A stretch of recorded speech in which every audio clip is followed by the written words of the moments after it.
புதிதாக நாம் கட்டமைக்கப் போகிற இந்தியா என்று அவர் ஏன் அதை குறிக்க வேண்டும்? ஏற்கனவே ஒரு இந்தியா இருக்கிற போது, ஏற்கனவே இருக்கிற இந்தியாவில் சகோதரத்துவம் இல்லை, ஏற்கனவே இருக்கிற இந்தியாவில் சமத்துவம் இல்லை, ஏற்கனவே இருக்கிற இந்தியாவில் சுதந்திரம் இல்லை, ஏற்கனவே இருக்கிற இந்தியாவில் நீதி இல்லை.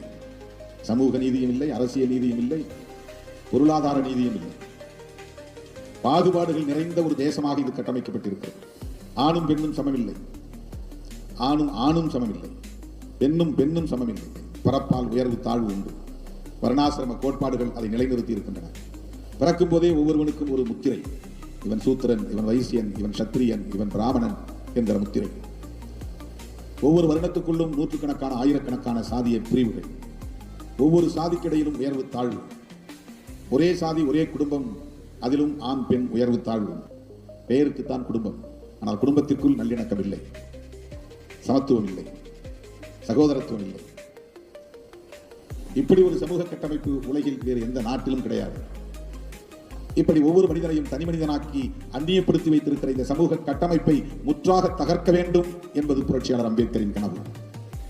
அதற்கு அவர் படை கட்டவில்லை, பயிற்சி கொடுக்கவில்லை, ஆயுதம் ஏந்தவில்லை.